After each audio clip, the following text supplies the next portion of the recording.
اس mutual defence agreement میں، جس کو مکہ میوچل ڈیفنس ایگریمنٹ کہہ سکتے ہیں آپ، اس نے ایک تیر سے دو نشانے لیے، اور وہ جو دونوں کنٹری جس کے درمیان آپ ادھر ادھر ہو رہے ہوں گے کہ یہ ہوگا یا وہ ہوگا، اس میوچل ڈیفنس ایگریمنٹ دونوں ممالک، ان دونوں کنٹریز کی مخالفت یا اپنے دفاع کو ان کے مد مقابل بنایا گیا۔ اسی لیے ترکی کے پریزیڈنٹ رجب طیب اردگان نے کہا کہ ہم نے کسی ملک کے خلافت میں یا اس کی مخالفت میں نہیں بنایا، ہم نے تو اپنے دفاع کے لیے بنایا۔ یعنی اس بات کو منہ سے ادا کرنے کی ضرورت نہیں تھی، اسی لیے ضرورت پڑی کیونکہ اس کی ریالٹی یہ ہے کہ ایک کنٹری ہے جس سے آگے ان تینوں کنٹریز کو مسئلہ ہوگا۔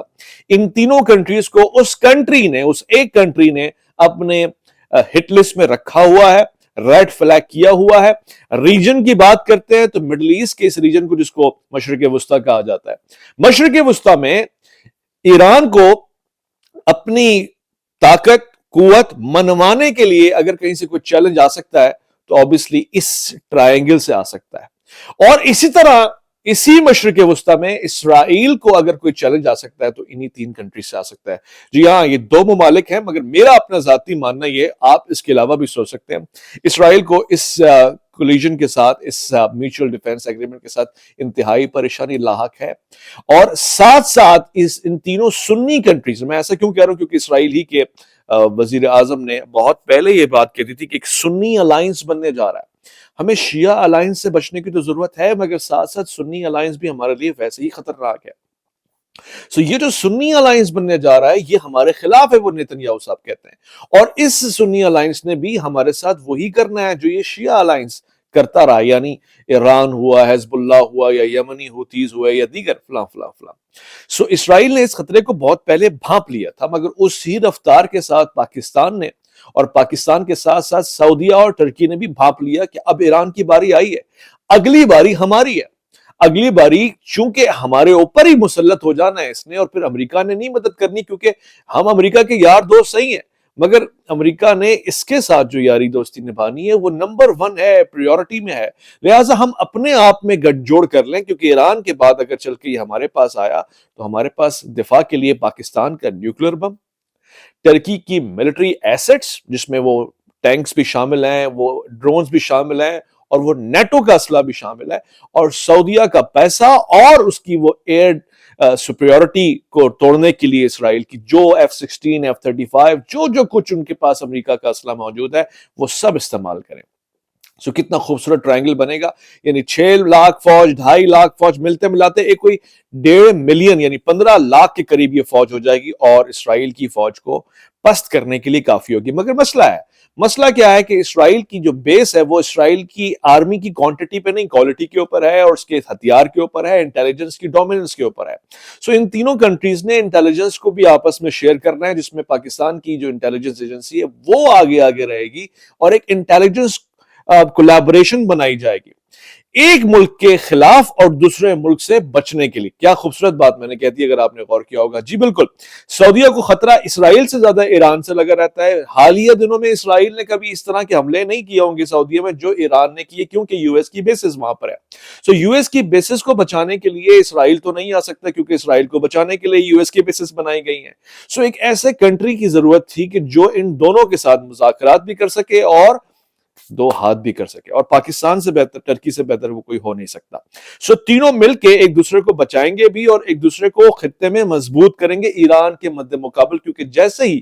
اس جنگ کا خاتمہ ہوتا ہے، اسٹریٹ آف ہارموز سے لے کر آبنائے ہرموز سے لے کر وہ یمنی جو ریڈ سی ہے نا، وہاں تک صرف ایران کا ڈنکا بجے گا، اور بج رہا ہے۔ آپ نے دیکھ لیا ایران اور عمان نے ایک ایگریمنٹ سائن کر لیا، اسٹریٹ آف ہارموز میں کس کا کتنا شیئر ہوگا، کتنی پرسنٹیج لیں گے۔ اب اس مونوپولی کو توڑنے کے لیے کچھ تو بننا چاہیے۔ وہ کچھ ایسے انداز سے بنے گا کہ مڈل ایسٹ میں ہماری طاقت کا جو توازن ہے وہ برقرار رہے، اور اس کے کچھ امپیکٹس اسرائیل کی طرف اس طرح سے جائیں گے کہ اگر اسرائیل نے ان میں سے کسی کنٹری کے اوپر 1 2 3 حملہ کیا تو 3 مقابل ہو جائیں گے، اور تینوں مل کے اسرائیل کے ساتھ جنگ کریں گے، اور تینوں کا بڑا پاورفل سٹینس نظر آتا ہے۔ یعنی اگر دیکھا جائے، میں صرف کمپیریزن کے لیے کہہ رہا ہوں، ورنہ میری پریڈکشن اس کے علاوہ ہے، میں آخر میں آپ کو بتاؤں گا کہ ہوگا کیا، اس کا اینڈ کیا ہوگا اور اس کا نتیجہ کیا نکلے گا۔ مگر اگر ایک پوائنٹ ٹو پوائنٹ دیکھیں کہ کیا وزرائے اعظم نے سوچا، کیا بن سلمان نے سوچا ہوگا، یا کیا شہباز شریف یا عاصم منیر صاحب نے سوچا ہوگا، یا کیا طیب اردگان نے سوچا ہوگا؟ اس کو بنانے سے پہلے ایک ہی بات سوچی ہے، نہیں سوچا کہ انڈیا اور پاکستان کی جنگ چھڑی تو ہم نے کیا کرنا ہے، کچھ بھی نہیں کرنا ہے، خاموش رہنا ہے۔ یہ بھی نہیں سوچا کہ ٹرکی کے مد مخالف کوئی اگر کنٹری آ گیا تو ہم نے کیا کرنا ہے، نہیں کوئی نہیں آ رہا، کچھ نہیں ہوگا۔ مگر ایک چیز ضرور سوچی ہے، وہ یہ ہے کہ اگر ایران اس خطے میں بڑی سگنیفیکنٹ پاور بن گیا، چونکہ اس کو توڑ نہیں سکے، ماضی کے بالکل برخلاف امریکہ جس حکومت کو چاہتا ہے گرا دیتا ہے، عراق میں چاہا گرا دیا، یمن میں یا اس کے علاوہ لیبیا میں، جہاں جہاں وہ جاتا رہا ہے حکومت گراتا رہا ہے اور اپنے سسٹم لانچ کرتا رہا ہے۔ یہاں پہ اس کو ایک ایسی عجیب مسخرہ قسم کی شرمندگی ہوئی ہے جس کے بعد وہ کہیں منہ نہیں دکھا سکتا کہ اس نے نہ گورنمنٹ گرائی، نہ ہی اس نے جو ان کی عوام کے ساتھ وابستگی تھی اس کو کم کیا، بلکہ الٹا اسٹیٹ آف ہارموز لینے کے دینے پڑ گئے۔ بیگانی شادی میں عبداللہ دیوانہ بن کر امریکہ آیا اور پھر اس کے بعد اس کو نتائج بھگتنے پڑے کہ اب جانا کیسے ہے، کس کے حکم پر ہے، کس کی مرضی کے ساتھ ہے، یہ ممکن نہیں ہو پا رہا۔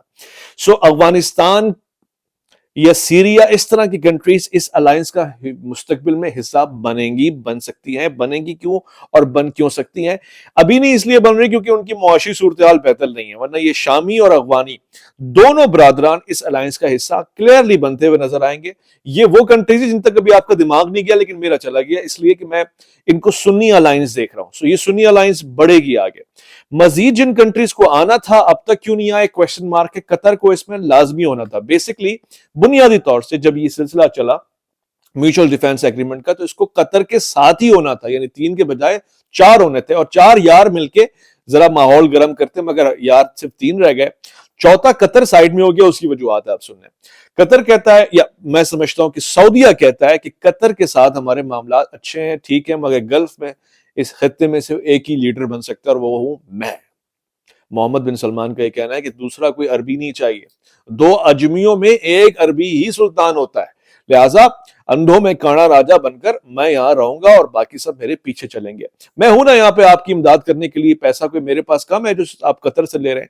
سو قطر کو بڑی سمارٹلی اس سے دور رکھا گیا، اور پھر تیسری وجہ یہ بھی تھی کہ اسرائیل جب چاہتا ہے قطر کی گھنٹی بجا دیتا ہے، ایران جب چاہتا ہے قطر کی گھنٹی بجا دیتا ہے، تو پھر ہمارے اس میوچل ڈیفینس ایگریمنٹ کا وزن، ثقالت، اہمیت، وکالت کون کرے گا؟ ہم میں سے کسی ایک کو مارا تو ہم اس کا روب رکھیں گے کہ بھائی بچانے کے لیے آ جائیں گے، کیونکہ نہ اسرائیل نے اب تک سعودیہ کو ڈائریکٹ ہٹ کیا ہے، نہ ٹرکی کو، نہ پاکستان کو۔ قطر کی تو گھنٹیاں بجتی رہی ہیں ماضی میں اور برابر بجتی رہی ہیں، اور اسی طرح ایران نے بھی برابر قطر کو نشانہ بنایا ہے اس جواب میں کہ بھئی یہاں پہ یو ایس کی ایئر بیسز ہیں۔ اب جو 3 کنٹریز ہیں یہ کہتی ہیں ہم یو ایس کی ایئر بیسز بھی بنائیں گے، لو اکھاڑ لو ہمارا کچھ کر سکتے ہو تو، ہم اپنے آپ کو ڈیولپ بھی کریں گے، اور ساتھ ساتھ ہم مشرق وسطیٰ ہو یا پھر اس کے علاوہ دیگر کنٹریز ہوں، یورپین الائنس ہم بنائیں گے، کوئی ہمیں نہیں روک سکتا۔ ذرا آپ فوٹیجز دیں گے اور اس کے بعد ہم آپ کو بتائیں گے کہ اس کے تاثرات کیا ہے۔ بائی دا وے ایران اس سے خوش نہیں ہے۔ اب آپ کہیں گے کیوں خوش نہیں ہے؟ بھائی میں ایرانی کی بات نہیں کر رہا، میں کسی مذہبی طبقے کی بات نہیں کر رہا۔ ایران ایز اے گورنمنٹ اس سے خوش اس لیے نہیں ہے، بلکہ اس کا ایک ثبوت بھی آپ کے سامنے، ابھی ایک ایم پی ہیں ایران کے، انہوں نے یہ بات دے دی ہے کہ ہم اس کو نہیں دیکھ سکتے، اس لیے کہ ہمیں اس سے خطرہ لا کہ یہ تینوں کنٹریز سنی الائنس بن کے، اس لیے نہیں، فرقے کا مسئلہ نہیں ہے، میں اس پہ بڑا کلیئرلی آپ کو کہنا چاہتا ہوں کہ یہ فرقے کی جنگ نہیں ہے۔ دکھایا آپ کو ایسا جائے گا، ہو سکتا ہے کہ یہ فرقے کا رنگ ہے، اور ہم نے تھمبنیل میں بھی یہ بات اس لیے بتائی کیونکہ یہ الائنس ہے سنی، بٹ اس کا یہ مقصد نہیں کہ یہ اینٹی شیعہ الائنس ہے، نہیں، اس کا مقصد صرف یہ ہے کہ ہماری لاکھوں کی بات بتا رہا ہوں، اسلامی دنیا میں جو ساخت ہے وہ اتنی کمزور ہو گئی ہے، جو سنی اسلام نمائندہ بن رہے تھے ملک، جو سنی نمائندگان بن رہے تھے، انہوں نے یہ فیصلہ کیا کہ ہماری اسلامی شناخت اور ساخت اتنی کمزور ہو چکی ہے، لہٰذا اب یہ نہ ہو کہ لوگ جب بھی اسلام کا نام لیں صرف ایران کا نام آئے اور پھر بعد میں پتہ لگے کہ یہ حسینی گروہ تھا اور یہی اسلام ہے اور یہی دفاع کرتا ہے اور یہی مزاحمت کرتا ہے، لہٰذا ہمیں کچھ تو بھرم رکھنا ہے۔ سو بھرم کیا رکھیں؟ معاشرے محلے کے تمام وہ لوگ جو اب تک جنگ کا حصہ نہیں تھے، انہوں نے مل کے ایک اتحاد بنا لیا کہ اگر ہماری گلی میں کوئی آیا تو سب کے سب ٹماٹر ماریں گے اور سب ڈنڈے ماریں گے اور سب آلو اور پتھر گرائیں گے۔ سو یہ گلی کے تحفظ کا آخری نتیجہ اور آخری حصہ اور آخری سرحد ہوتی ہے۔ اس کو آپ شیر دل وار نہ کہیں، ہاں، مگر وار سے بچنے کے لیے ایک دیوار ضرور کہہ سکتے ہیں۔ سو یہ بن گیا ہے، اور اب اس کو فیس کرنا پڑے گا ایران کو. ایران کے اپنے اندر ان معاملات کو لے کے بڑی ہلچل مچی ہوئی ہے، اس لیے کہ وہ اسٹریٹجیکلی اس کو بڑا خطرہ دیکھتے ہیں کہ پہلے یہ بائیلیٹرل تھا، پاکستان اور سعودیہ کا توازن ویسے بگڑا ہوا تھا، اور اب یہ ٹرائیلیٹرل ہو گیا. 3 سنی ملک آ چکے ہیں، 3 اسلامی ملک آ چکے ہیں، اور بات اگر جنگ کی ہو رہی ہے تو پھر ایران کو شامل کیوں نہیں کیا؟ یعنی اگر کرکٹ کی بات ہو اور اس میں آپ کے کسی فیوریٹ پلیئر کا نام لے لیتا ہوں مثال کے طور پہ، فلاں فلاں فلاں کا کو بیٹنگ نہ ملے تو پھر یہ کیسے ہو سکتا ہے؟ جنگ تو اس نے لڑنی ہے ایران نے. سو عجیب بات ان کے لیے ایک تو یہ ہے کہ اگر اسرائیل کے خلاف ہے تو ہمیں کیوں نہیں شامل کیا، کیونکہ ہم تو اس کی فرنٹ لائن کے اوپر ہیں. یہ ایرانی موقف میں آپ کو بتا رہا ہوں. اگر یہ اسرائیل کے خلاف ہے پہلی چیز، اور دوسری چیز جو ان کو کھٹک رہی ہے وہ یہ کہ یہ امریکہ کے اتحادی سارے مل کے کون سا اسرائیل کے خلاف ہونے جا رہے ہیں. یعنی امریکہ کے پٹو وہ کہتے ہیں، دوست یار طرفدار مل کے کون سے اسرائیل کی طرف جائیں گے؟ تو پاسبل ہی نہیں. اس لیے یہ ان کو نظر آ رہا ہے کہ یہ کچھ ہمارے خلاف یا ہمارے سامنے کھڑا ہونے والا ہے، جو ہماری خطے میں قوت اور طاقت کو کمزور کرنے کے لیے ایک ارادہ بنایا گیا. وچ از ویلڈ، ان کا ایک نظریہ بالکل ٹھیک ہے. مگر اگر اس کو پاکستان کے پوائنٹ آف سے دیکھیں، پاکستان کے لیے بہت اچھی چیز ہے یہ. اس لیے اچھی چیز ہے کہ معاشی طور سے، ٹیکنالوجی کے طور پہ ہم سب مل کے تینوں ممالک گرو کریں گے، اپنی ٹیکنالوجی انٹیلیجنس شیئر کریں گے. اسی طرح سعودیہ کے لیے بہت ہی ضروری ہے. سعودیہ ایک اس معذرت کے ساتھ میرے جملوں کی معذرت، لیکن کوئی اچھی اگزامپل اس طرح کی نہیں مل رہی تھی. سعودی حکومت کی اس وقت گورنمنٹ جو نمائندگی کر رہی ہے سعودیہ کی، اس کی پوزیشن یہ ہے کہ جیسے حج اور عمرے کے لیے آپ کو محرم کے ساتھ جانا پڑتا ہے نا، یا آپ بازار بھی جاتے ہیں تو محرم کے ساتھ جاتے ہیں نا، تو اس سعودیہ کو ایک محرم کی ضرورت تھی، ایک کی بجائے 2 محرم مل گئے. پاکستان بھی اور ٹرکی بھی، جو اس کو بازار تک، دیوار تک، رستے تک، فرار تک، کسی مقام تک لے کے جا سکے، وہ حاصل ہو گئے. 2 محرم کے درمیان ایک سعودیہ اب محفوظ اور انتہائی سفسٹیکیٹڈلی ڈیفینڈنٹ قسم کا محسوس کر رہا ہے اپنے آپ کو، وچ از گڈ، ایک اچھی چیز ہے. ہم مطمئن ہیں کہ ہماری کنٹری خادم حرمین شریفین اور حرمین شریفین دونوں کی حفاظت کے لیے آمادہ اور تیار ہے، وچ از اے ویری گڈ سائن. اور ٹرکی، اب اس کے ایک اور اینگل کو بھی آپ دیکھ لیں. ویلاگ کا مقصد آپ کو انفارمیشن دینا ہے نا. آٹومن امپائر جو اب 100 سال کمپلیٹ کر چکی ہے، کسی نہ کسی طریقے سے ان کو جوڑنا تھا. آٹومن امپائر کا اپنا، یعنی میں ٹرکی کی بات کر رہا ہوں، گول اور شکوہ بھی اور شکایت بھی سعودیز کے ساتھ، یعنی ان حجازیوں کے ساتھ، یعنی اس گلف کے حصے کے ساتھ ہے کہ تم نے ہمارے ساتھ غداری کیوں کی، بغاوت کیوں کی. جب شریف مکہ کو لے کے سارے ہمارے خلاف ہو گئے اور پھر حصوں میں بٹ گئے اور پھر امریکہ کی طرفدار ہو گئے اور ہماری خلافت، یعنی اسلامی خلافت کے مخالف کھڑے ہو گئے، اور پھر توڑا گیا تو ساتھ میں امداد کے لیے بھی نہیں آئے، حمایت کے لیے بھی نہیں آئے، مخالف سمت میں کھڑے رہے. سو وہ کہتے یہ ہیں، اور ان کا ماننا بھی یہ ہے کہ اصل میں جو موجودہ مسجد نبوی کی تعمیرات ہوں، مینار ہوں، مکہ شریف ہو، یہ تمام چیزیں تو ترکوں نے بنوائی تھی، اور انہوں نے ہی اس کی حفاظت کی ذمہ داری لی تھی، اور یہ انہی کا خطہ تھا. ان کے ساتھ تو بغاوت کی گئی ہے. سو اس بہانے تم ذرا قریب تو آئے. یہی جملہ ایران امریکہ کو کہہ رہا تھا کہ قریب تو آؤ ذرا سا، اور یہی ٹرکی نے کہا کہ قریب تو آئے ہیں. اس بہانے ملتے ہیں، بڑھتے ہیں. یہ جو وژڈم ہے ہمارا، یہ جو ویژن ہے ہمارا 100 سال کے بعد آٹومن امپائر کو بڑھانے کا، اس نام سے نہ صحیح اس پیغام سے تو بڑھا رہے ہیں. سو بڑھتی ہوئی نظر آ رہی ہے. فیوچر آپ کیا کہہ رہے ہیں کہ کون سے کنٹری شامل ہو رہے ہیں؟ میں نے آپ کو ابھی سے بتا دیا. یہ سنی الائنس ہے، یہ اسلامک الائنس ہے. اس سنی الائنس میں مزید سنی کنٹریز بیٹھے ہوئے ہیں. سیریا شامل ہوگا، اور دیگر کنٹریز بھی شامل ہو گئے. افغانستان، پاکستان نہیں اس کو آنے دے گا، مگر پوری کوشش کرے گا کسی طرح اس کا حصہ بن جائے، اور پھر یہ بڑھتا جائے گا. ابھی 2 سے 3 ہوا ہے، 3 سے یہ 6 ہوگا، 6 سے یہ 10 ہوگا، 15 ہوگا. مگر اب لاکھوں کی بات سن رہے، یہ 40 ہو جائے تب بھی مقابلہ ایران کا نہیں کر سکتا. لہٰذا کسی بھی ان ممالک کو یہ سوچنا نہیں چاہیے کہ یہ ایران کے مد مقابل آ گئے، اور مجھے یقین ہے کہ سوچیں گے بھی نہیں، یا کسی طرح اس کے انٹرسٹ کو کل کر کے اپنا انٹرسٹ گین کر لیں گے. یہ بھی نہیں ہونا چاہیے. اس لیے کہ طاقت کا توازن برقرار رکھنے کے لیے دونوں اس بلاکس کو یہ بتانا پڑے گا کہ ان کا ایک دشمن ہے، اور اس دشمن سے مقابلہ کیسے کرنا ہے یہ فیصلہ کرنا پڑے گا. خواتین و حضرات، بڑی امپورٹنٹ بات، آخری بات ہے جو میں نے آپ کو کہا نا کہ کون سا کنٹری ہے جس کی مخالفت میں یہ بنایا گیا. ایک تیر سے 2 نشانے لیے گئے، دونوں کی مخالفت میں بنایا گیا، مگر نام دیا کہ کسی کی مخالفت میں نہیں بن رہا. مگر اسرائیل اس بلاک کو توڑے گا. اب آ جائیں اس آخری حصے کے اوپر کہ اس بلاک کو توڑنا، کیونکہ یہ اسرائیل کے لیے آفت ہے. یہ جو مکہ میوچل ڈیفنس پیکٹ بنا ہے، یہ اسرائیل کے لیے آفت ہے. وہ کچھ بھی کر کے اس کو توڑے گا، اور اس کو توڑنے کے لیے 3 کام اس کو لازمی کرنے. ان تینوں ممالک میں سے جو موجودہ حکومتیں ہیں ان کو پلٹنا ہے، گرانا ہے، اور ان کو بے وزن بنانا ہے، کمزور بنانا ہے، چاہے وہ طیب اردگان کی حکومت پلٹے یا پھر وہ اس کے علاوہ کوئی اور موومنٹ کرے۔ ہماری تو کوئی گورنمنٹ کا تعلق ہی نہیں، ہمارے جو صاحبان ہیں وہ تو محافظین ہیں، اور محافظین کی حکومت تو پلٹتی نہیں، سو وہ وہیں رہیں گے۔ میں یہ نہیں کہہ رہا کہ ان کو نہیں ہونا چاہیے، میں یہ کہہ رہا ہوں کہ وہ ہیں، ان کو کہیں جانے کی ضرورت ہی نہیں ہے، وہ وہیں کے وہیں بیٹھے ہوئے ہیں، سو ان سے امپیکٹ پڑتا ہے، باقی وزیر اعظم آتے جاتے رہے، کوئی فرق نہیں پڑتا۔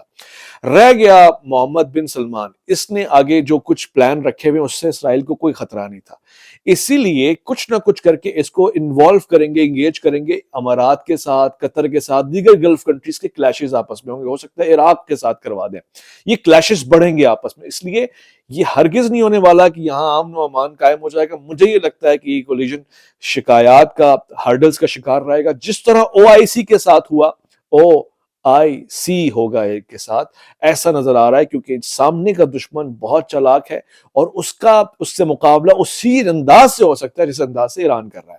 اس کے سوا جو بھی انداز اپنائے جائیں گے، جتنے بھی نخرے اٹھائے جائیں گے، سب آپس میں نقصان اور لڑائی اور تصادم کا باعث بنیں گے۔ لاسٹ بات ہے، آپ نے پوری بات سن لی ہے، اب اس کو کلوز کر لیتے ہیں یہاں پہ۔ اس کو توڑنے کے لیے ایران بھی عمل کرے گا، کوشش کرے گا، اس میں اس کا جغرافیکل انٹرسٹ ہے، اسرائیل بھی، یعنی اس ایجنڈے کے اوپر دونوں یکجا ہوتے ہوئے نظر آئیں گے، بھی نہیں کہ آپس میں اتفاق کر لیں گے، دونوں کا کامن گول ہوگا، سو اس کامن گول کو اچیو کرنے کے لیے پریشر ڈالا جائے گا۔ اب ایران کو ایک الائنس سائن کرنا ہے، اب آپ کہیں گے ایران کس کے ساتھ الائنس سائن کرے، یہ بڑا مسئلہ ہو گیا۔ سنی کنٹریز کے ساتھ کر رہے ہیں، اسرائیل اکیلا بیٹھا ہوا ہے، اپنے ایجنڈے کے اوپر بیٹھا ہوا ہے، ایران کس کے ساتھ الائنس سائن کرے گا، کس کے ساتھ آگے بڑھائے گا بات کو۔ اب آپ سن لیں میری بات، فیوچر پروٹیکشن میں آپ کو دے رہا ہوں، اور بڑی امپورٹنٹ دے رہا ہوں۔